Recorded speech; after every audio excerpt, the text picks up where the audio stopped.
Assalamualaikum warahmatullahi wabarakatuh. Saya sarankan berhenti arisan.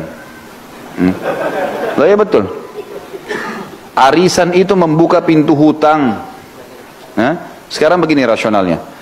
Kita 20 orang teman-teman ngumpul, ayo kita buat arisan yuk. Satu orang 5 juta misalnya, atau satu orang 1 juta. 20 orang dapat 20 juta kan? Baik. Nama saya keluar pertama, bulan pertama, saya dapat 20 juta. Ini banyak orang gembira, oh 20 juta, dihabisin beli ini, beli itu. Apalagi akhwat kita, Masya Allah daftarnya sudah lengkap. Beli ini, beli itu, beli ini, beli itu. Sadar nggak dia, kalau dia sedang punya utang 19 juta? Hah? Sedang punya utang nggak? Baik, kalau dia mati bulan depan, siapa yang bayar? Nggak bisa. Ini membuka pintu utang loh. Mengkhayal beli barang, padahal uangnya orang dipakai. Utang ini. Dan orang yang paling terakhir dapat itu doror. Nggak boleh dalam Islam itu doror. Dia selalu berharap supaya dapat tapi nggak dapat. Namanya nggak jatuh, terakhir baru dapat dia.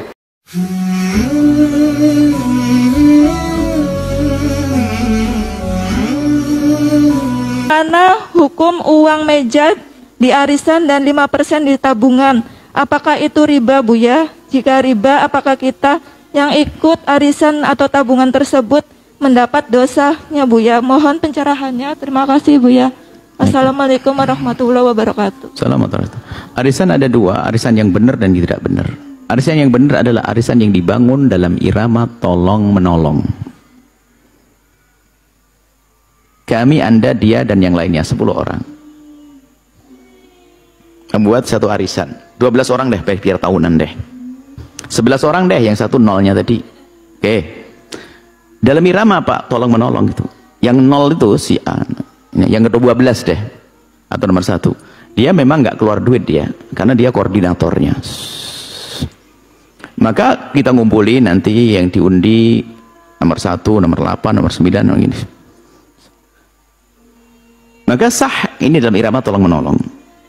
Kemudian di saat nanti salah satunya kok jatuh melarat, nggak bisa memberi, nggak boleh dimarah-marahi dong, karena itu bukan utang. Jadi kalau ada satu nggak mampu, Masya Allah, yuk kita bantu deh agar dia mampu. Kita bantu di luar hitungan arisan, patungan lagi atau bagaimana dikasihkan ke dia biar arisan tetap jalan. Bukan malah dipangkas. Kalau sudah 2 kali arisan nggak ikut, hangus keluar. Nah, ini nggak benar itu. Karena dalam irama tolong menolong yang tidak mampu justru diperhatikan. Loh, kenapa sudah tidak bayar 3 kali? Saya nggak kuat, tidak punya uang dan sebagainya. Ini dalam irama tolong menolong. Maka karena irama tolong menolong nggak ada istilahnya riba di situ. Sehingga untuk ADM-nya tadi, untuk Bu ADM itu bisa saja diberi suka-suka, asalkan yang kita semua rela.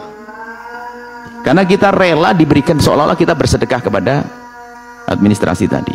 Sama tabungan juga demikian. Bagian administrasinya, jadi tabungan kita nanti kepotong. Tapi kepotong itu adalah untuk yang administrasi. Dia akan digaji, diberi dari uang kita. Jadi kita sebetulnya, karena dia telah menolong saya untuk ngumpulin duit saya, maka dia berhak dong saya beri. Sah-sah aja begitu. Jadi nggak apa-apa itu. Karena ini adalah sifatnya tolong menolong. Tapi arisan yang kayak utang, kamu pokoknya harus bayar nanti ini.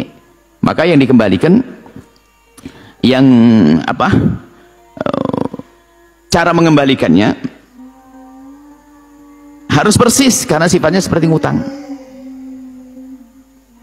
Nah, karena kita sifatnya ngutangin, saya ngutangin lah, kan ya kayak ngutangin ya. Kalau nggak bisa bayar ya utang, harus bayar. Ngutangin harus bayar. Nah, kalau sudah bahasa ngutang ini harus waspada, ya, tidak boleh harus ada tambahan riba dan seterusnya. Ada lagi dalam arisan itu yang perlu dihindari adalah karena saya buru-buru pengen dapat duit, undian apa namanya, kocokan itu undiannya ini kok nggak keluar saudara saya, teman saya. Akhirnya apa? Saya ambil dulu aja deh ya, cuman dikurangi nilainya. Maksudnya apa? 1 juta untuk saya ambil duluan, cuman 900-nya buat kamu dan sebagainya. Nanti dapat lagi, berarti ini adalah uang 1 juta ditukar dengan 900 juta. Ini yang nggak boleh. Nah, kalau Anda memang ada yang lebih memerlukan, Bu, saya lebih perlu. Ya udah, ambil dulu bagian saya, nggak apa-apa. Oh, ini tidak ada tambahan apa-apa. Mungkin sama ya tolong menolong kok. Dia lebih perlu, saya juga perlu. Baik, saya perlu. Mana yang lebih perlu? Lah tolong menolong kan gitu. Tinggal dipilih aja yang lebih perlu gimana. Itu ya, dia tambah nggak boleh. Jadi nggak apa-apa semacam itu untuk administrasi, untuk sebab jangan sampai ada orang suruh tulis nggak dikasih duit. Dia nulis, dia nagih keliling, capek, ya. Kadang-kadang orangnya suruh ngambil sini dan sebagainya. Kasih hak, berhak dia untuk mendapatkan itu semuanya, asalkan dari kesepakatan semua anggota yang ada di dalam anggota arisan tersebut. Allah alam bisawab. Ustadz, apa hukumnya jika ketua arisan motong uang arisan yang sudah dimusyawarahkan sebelumnya karena ketua arisan bertugas menagih uang?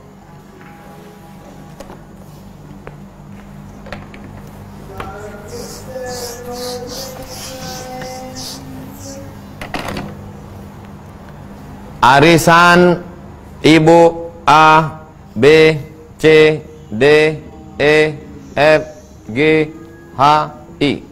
1, 2, 3, 4, 5, 6, 7, 8, 9. Pas pula 9 nih. J, 10 lah, biar mudah ngitungnya. 100.000, 100.000, 100.000, 100.000, 100.000, 100.000, 100.000, 100.000, 100.000, 100.000. Lalu kemudian digoncang. Masukkan nama A, B, C, D, F, G, H, I, J, goncang.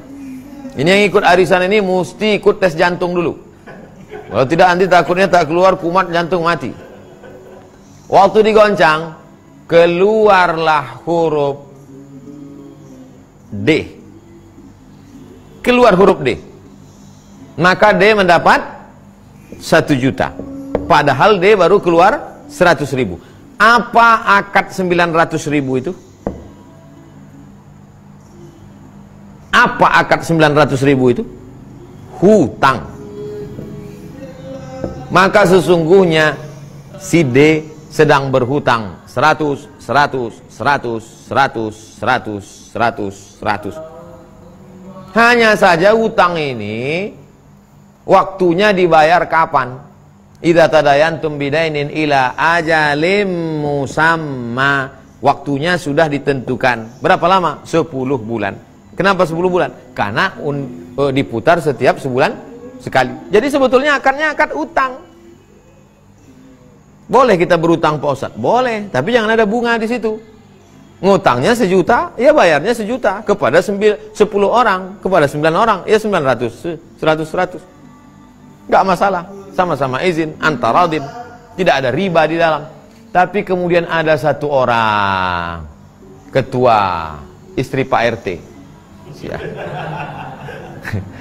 dia yang ngumpul duit. Kata dia, kan ini kan ada aja lah alasan Bu RT itu kan banyak alasannya. Adalah itu ini segala macam begono begini. Kalian keluarkanlah agak 10.000 ini uang minyak apa segala macam. Kata dia, itu tergantung Ibu A, B, C, D. Kalau mau kasih, kalau mau tidak. Karena ini terkait dengan administrasi, dia ngumpul, bukan riba di sini, dia ngumpul. Yang tidak boleh itu, ujuk-ujuk tiba-tiba datang satu orang ke rumah kita, Ibu A. Jangan Ibu A, nanti kira Bu RT itu lagi. Ibu Z. Tiba-tiba Ibu Z datang ke rumah kita, nawari arisan. Assalamualaikum Ibu, mau arisan? Berapa? 1 juta. Tapi nariknya 900. Yang 100 ini untuk biaya administrasi. Pesertanya mana? Nggak usah nanya-nanya peserta, langsung narik sekarang. Itu jangan ambil. Itu adalah rentenir. Tapi berkedok arisan. Pesertanya sebetulnya nggak ada itu. Pesertanya nggak ada, dia memang udah simpan duit. Ini peserta kita ada 10 nih. Ibu mestinya ngambil 1 juta kan? Iya. 900 saja, yang 100 untuk sebetulnya nanti ibu akan membayar 1.100.000. Bisa jadi 1.200.000. Oleh sebab itu maka yang model begini, yang model jelas orangnya, oke, lanjutkan. Tapi kalau orangnya tak jelas seperti ini, itu sebenarnya adalah rentenir berkedok arisan. Mulai Persatuan Rentenir berkedok arisan mengamuk ke saya, dibulinya saya gara-gara pertanyaan Ibu Riah Nur. Mari kita jaga masyarakat kita supaya jangan sampai terjerumus dalam perbuatan haram, di antaranya riba.